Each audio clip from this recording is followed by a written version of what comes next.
The Delta variant of the coronavirus is now the dominant strain in the U.S., making up more than half of new infections in the country.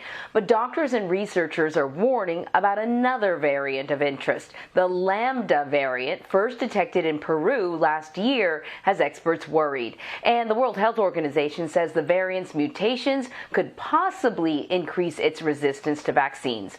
However, virologists agree Western vaccines still seem to be holding up against most variants of the coronavirus. Meantime, New York City is set to hold a ticker tape parade for the first time since the pandemic. It will honor frontline workers and first responders. The parade comes after 70% of adults in New York have received at least one vaccine dose. Now, that is compared to states like Missouri, where inoculation rates are still low and infections and hospitalizations are soaring. So for more on this, internal medicine specialist and immunologist Dr. Neeta Ogden is here to discuss with me. So Dr. Ogden, a COVID-19 surge team has been deployed to help out in Missouri where needed. Less than 40% of the state's population is fully vaccinated. And it almost feels like they are reliving spring of last year in terms of packed ICUs and increasing numbers of new COVID cases. Can you help us understand the realities of overextended hospitals swamped with these COVID-19 cases? Yes, good morning, Anne-Marie. And I think that's actually a good comparison to last spring. And this is what we're really going to start seeing, the stark contrast between what you just mentioned, that, for example, New York City, where 70% of people have received one dose of the vaccine, and then states like Missouri, Arkansas, and Wyoming, where we see vaccination rates less than 40% of people fully vaccinated. And that's where the Delta variant is really going to take hold. And that will inevitably lead to greater cases, surges, yes, hospitalizations and deaths. And we all know, based on history, how coronavirus operates. It can devastate communities like this. We simply may not end up with the resources in those communities to, really deal with all of these sick patients. We see nursing staff are taxed, and they just simply aren't enough of them, as well as doctors.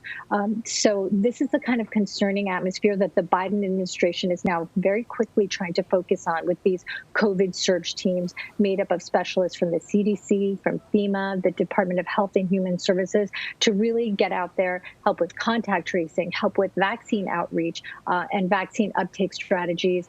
Really, that's going to be the focal point here to try to curb the spread of the Delta variant in these unvaccinated communities.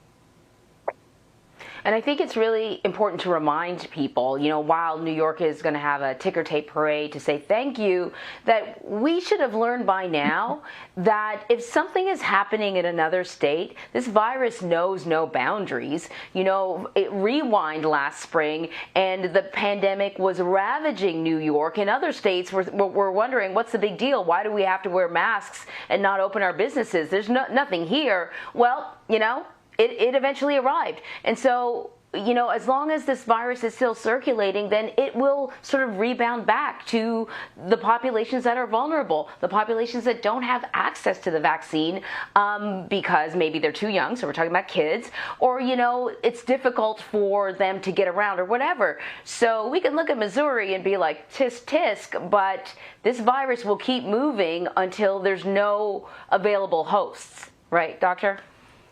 So true. And I think that that's absolutely what we need to always keep thinking about. Yes, New York City and other states are opening up, and there is this kind of like relaxed feeling, joyous feeling to be kind of out of the pandemic, but we certainly are not. The COVID virus is still everywhere globally, and we are in a unique situation in some of these states where we've had the fortune to get these wonderful vaccines. Many people have taken them.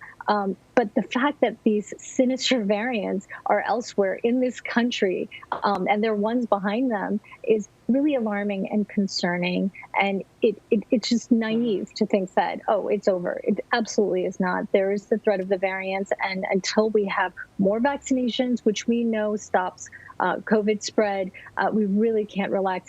And of course, other strategies like more testing, more medications for coronavirus. These are all things that we really need to start see happening so that we can start feeling more relaxed. I think that will take months, years, so we're not there yet. So to that end, yesterday, President Biden urged Americans to get vaccinated, saying that it is the patriotic thing to do. The Biden administration has yet to reach its goal of having 70% of adults partially vaccinated by now. He wanted it by, the long weekend.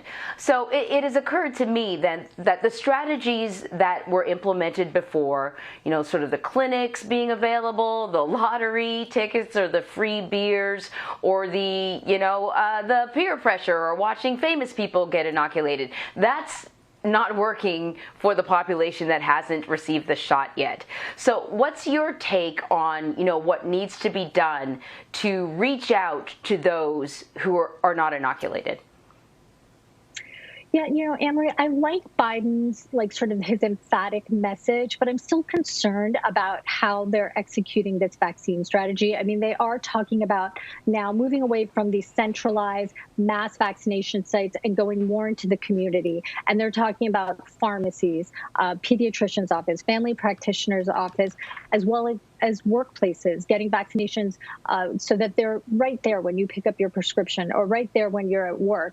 But I think they really need to focus on who's not getting vaccinated. We know that a lot of the people who are not getting vaccinated are younger people, young adults from 18 to their 30s. And then there are other people who may be afraid to get vaccinated because they're undocumented or, they're workers and they just don't want to be, I've read about this, not put in a system. How are they addressing these types of concerns? They're talking about going into, places like salons and barbershops. I think that's kind of, something to think about. But one thing I always remember is when the administration was first rolling out the vaccine, an expert sort of saying that they need to hire people in PR and marketing, like Nike campaigns that have real success in getting into certain age groups. Because when you talk about, for example, pharmacies, I mean, how many young people are necessarily going to pick up prescriptions? This isn't necessarily where they're going to interact with somebody who talks to them or offers the COVID vaccination. So I think they need to diversify sort of the output a bit more and think about where that vaccine strategy is really lagging and fill it in there and not, just targeting doctors' offices and pharmacies is sort of, to me, just one step removed from what they've been doing all along. So I think, again, diversification and being more imaginative about how to get the vaccine to that younger population or populations, people who are sort of on the fringes who feel that they don't have access. Those are really, really good points. Okay, so last question. It's about testing, and you had mentioned that testing is an important component of all of this. And we have a tendency to sort of focus on one thing, or we have over the last year and a half. First, it was testing, then it was respirators, and then it was the vaccine, and we forget contact tracing for maybe a half a second. We forget that it's not one thing or the other. All of these things have to work simultaneously still in order to get a handle on this. Amazon is now making its PCR test widely available to U.S. customers after processing millions of tests for its own employees, 750,000 employees. What is the significance of having an at-home COVID-19 test easily accessible like this one? When you were talking about, partnering with Nike, sort of go to the companies that understand their customer, I thought, geez, that would be me when it comes to Amazon. And there's a lot of people who have purchased a lot of things on Amazon. So I would think this is a pretty good way to get tests out.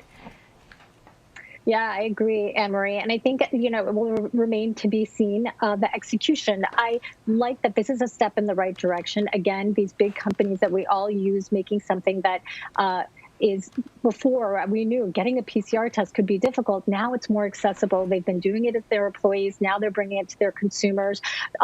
There's still, to me, this lag time. It's a PCR test. You have to take the test and mail it in. There's that delay. And so I think, what I'd love to see Amazon doing after this is rapid tests. People can purchase, multiple rapid tests. And that's really going to capture this infectiousness component, which we that is at the point when somebody has COVID where they can isolate and it can be sort of caught and they can isolate and not spread it into the community. I think that would be a really great step. But having this rapid PCR test that you can mail back and get results within 24 hours, which is what they're promising, I think is a fabulous, great step in the right direction as well. I'd like to see lots more of that. Yeah, I know. I just my producer just spoke in my ear, and I thought to myself, well, that would definitely get Amazon knowing one more thing about me, and they pretty much know almost everything about me at this point because I've spent so much time on their website, and I'm sure some people will be concerned about that. But that's a conversation for another day. Privacy. Dr. Neeta Ogden, thank you so much. Thank you.